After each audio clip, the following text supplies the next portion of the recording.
தா போற்றி கடம்பா போற்றி கதிர்வேலா போற்றி ஆறுபடை வீடு கொண்ட முருகா போற்றி. என் அன்பு குழந்தையே, என்று உன் அப்பன் உனக்கு ஒரு அவசரமான செய்தியினை அல்லவா கொண்டு வந்து இருக்கிறேன். ஓடோடி வந்திருக்கிறேன். என் தங்கமே, உன்னுடைய வாழ்க்கையை அழிக்க வேண்டும் என்று மிகப்பெரிய சூழ்ச்சி ஒன்று உன்னை சுற்றி நடந்து கொண்டு இருக்கிறது என்று அவர்கள் மனதார நினைக்கிறார்கள். என் தங்கமே, அவர்கள் யார் என்பதை, எதற்காக இப்படி செய்திருக்கிறார்கள் என்று உன் அப்பன் உனக்கு தெரிவிக்கவே வந்திருக்கிறேன். என் குழந்தை சொல்கின்ற வாக்கினை கேட்டு பிறகாவது நீ இதிலிருந்து தப்பித்து கொள்ள வேண்டும் என்றுதான் அப்பன் உன்னிடத்தில் சொல்ல வந்திருக்கிறேன்.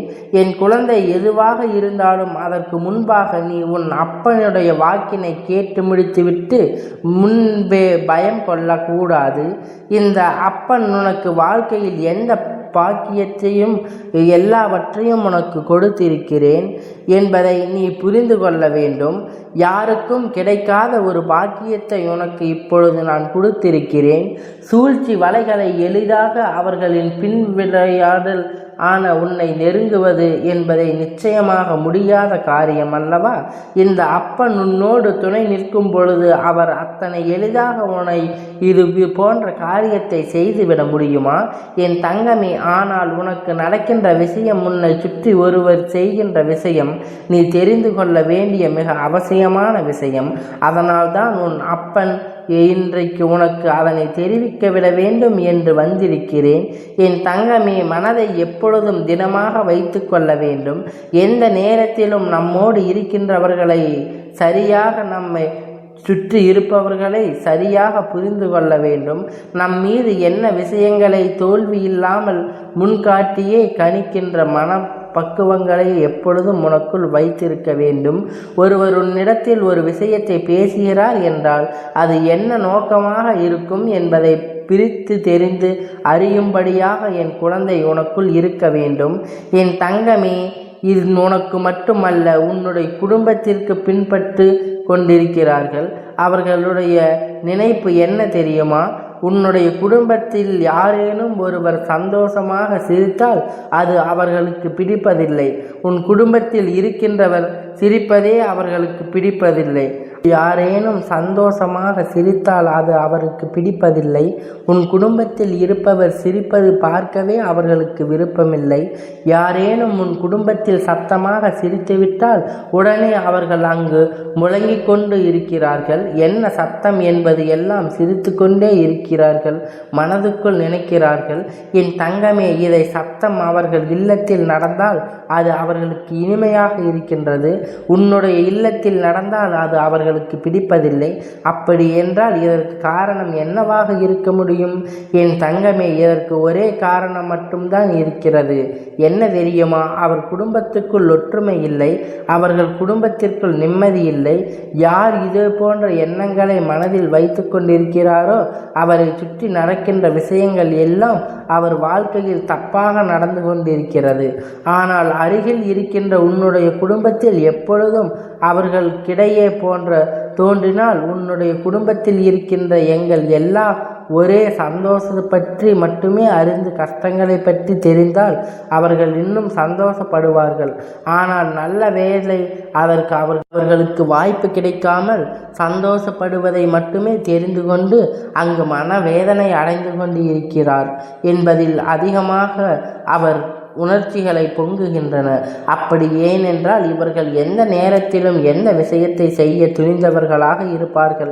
ஏன் எந்த ஒரு விஷயத்தையும் செய்ய துணிந்தவர்கள் இருப்பார்கள்? என் தங்கமே, இவர் இது போன்ற வேலைகளை செய்கின்றார் என்றால் எப்பொழுதும் சொல்லிவிட்டேன். ஏனென்றால் நீ அவர்கள் யார் என்பதை நிச்சயமாக புரிந்து கொள்வாய். என் தங்கமே, தமிழ் கழகத்தில் உன்னுடைய இல்லத்திற்கு உன்னுடைய உறவு ஒருவர் வந்திருந்தார். என் தங்கமே, அந்த உறவு உன் இல்லத்திற்கு வந்த இவர்களுக்கு பிடிக்கவில்லை. அது மட்டும் இல்லாமல் அந்த உறவானது உன் இல்லத்திற்கு வந்தால் யார் அந்த உறவு? சண்டையிடுவார்கள். அவர்களிடம் சென்று இவர் இந்த இடத்திற்கு வந்தார் என்று சொல்லிவிட்டால் என் தங்கமே, அதனால் உள்ளத்திற்கு வந்த அந்த உறவிற்கு அவருக்கே கிடைக்காத பெரிய பிரச்சனை இல்லத்திற்கு அருகில் இருக்கின்றன. இவர்கள் என் தங்கமே, உன்னுடைய இல்லத்திற்கு யாரேனும் வருவது புரிந்தால் ஏன் வந்திருக்கிறார்கள்? என்று எதற்கு வந்திருக்கிறார்கள்? என்ன விஷயம் இருக்கும்? அப்படி இருக்குமா, இப்படி இருக்குமா என்று அவர்கள் கற்பனை திறனை அங்கங்கே அடக்கி கொண்டே இருக்கிறார்கள். என் பிள்ளை, அவர்கள் கற்பனை எல்லாம் எல்லையே இல்லாமல் பேசிவிட்டார்கள். ஆனால் ஒன்றை மட்டும் புரிந்து கொள், அவர்கள் எந்த அளவிற்கு உன் குடும்பத்தில் சந்தோஷத்தை எடுக்க வேண்டும் என்று நினைக்கிறார்களோ அந்த அளவிற்கு இனி உன் குடும்பத்தில் சந்தோஷம் அதிகம் நிலைப்படும். என் தங்கமே, இந்த விஷயத்தை உனக்கு கிடைக்க வேண்டும் என்றால் என் குழந்தை சுற்றி இருக்கின்ற இது போன்ற மனிதர்களை முதலில் நீ விலக்கி வை. ஏனென்றால் அவர்கள் உனக்கு இது போன்ற செயல்களை செய்ய வேண்டும் என்று நினைத்துவிட்டு அதை ஒருபோதும் உன்னிடம் காண்பித்து கொள்வதில்லை. என்னமோ உன்னிடத்தில் அருகில் உள்ளவர்கள் தான் உனக்கு எல்லா நேரத்திலும் உதவி செய்வேன் என்பது போல நடந்து கொள்வார்கள். உன்னிடத்தில் எப்பொழுதுமே அவர்கள் நமக்கு பிடித்தவாறு நடந்து கொள்வார்கள் என்பதை நீ புரிந்து கொள்ள வேண்டும். என் தங்கமே, இங்கே சில மனிதர்கள் தன்னிடம் உள்ள நடிப்பினை காண்பிக்க அளவிற்கு தத்ரூபமாக அல்லவா நடித்துவிட்டு செல்கிறார்கள். என் குழந்தை, நீயே வெள்ளந்தி மனிதனாக கொண்டிருக்கிறாய். நடிப்பது எல்லாம் உண்மை என்று நம்பிவிடுகிறாய். என்னவாக இந்த நம்பிக்கை தான் உன்னுடைய வாழ்க்கை. இவர் சில நேரங்கள் செய்கின்றார்கள் விஷயங்களை நீ பின்னாளில் கஷ்டத்தை அனுபவித்து கொண்டிருக்கிறாய். யாரையும் நம்பக்கூடாது. என் அப்பன் சொன்னதற்கு இது ஒரு காரணம் என்பதை நீ புரிந்து கொள்ள வேண்டும்.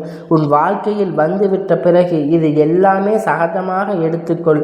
இது 3 நடக்கின்ற மனிதர்களை எல்லாம் வாழ்க்கையில் ஒருபோதும் சேர்த்து கொள்ளக்கூடாது. இவர்களுக்கு எல்லாம் எந்த பாவ புண்ணியங்களும் பார்க்கக்கூடாது. எந்த விஷயத்திற்காகவும் இவர்களுக்கு உன்னுடைய வாழ்க்கையில் இடம் கொடுக்கக்கூடாது. ஒரு முறையிட்டு கொடுத்து விடுவாய். ஆனால் அவர்கள் உன் வாழ்க்கையை கெடுக்க வேண்டும் என்றுதான் நினைப்பார்கள். நல்லபடியாக திருந்தி வாழ வேண்டும் என்று ஒருபோதும் நினைப்பது கிடையாது. என் தங்கமே, உன் மனதில் இருக்கின்ற எண்ணங்கள், உன் மனதில் இருக்கின்ற நல்ல எண்ணங்கள் எல்லாம் அவர்களுக்கு ஒருபோதும் ஆபத்து என்று ஒன்று வந்தவுடன் அவர்களுக்கு நீ ஓடோடி உதவி செய்கிறாய். அருகில் உள்ளார்கள், நமக்கு உதவுவார்கள் என்று எண்ணம் கூட சிறு துளி இல்லாமல் அவருக்கு உனக்கு தீவினைகள் மட்டுமே செய்து நினைக்கிறார்கள். இந்த மனிதர்களை உன் வாழ்க்கையில் இருந்து நீ விலக்கி வைக்க வேண்டும். இல்லையோ உன் அப்பன் நான் நிச்சயம் விலகி வைத்து விடுவேன். என் குழந்தை, இவர்களை கண்டு நீயே பயப்பட தேவையில்லை. ஆனால் இவர்களை கண்டு நீ ஒதுங்கி நிற்க வேண்டிய அவசியம் நிச்சயமாக இருக்கிறது.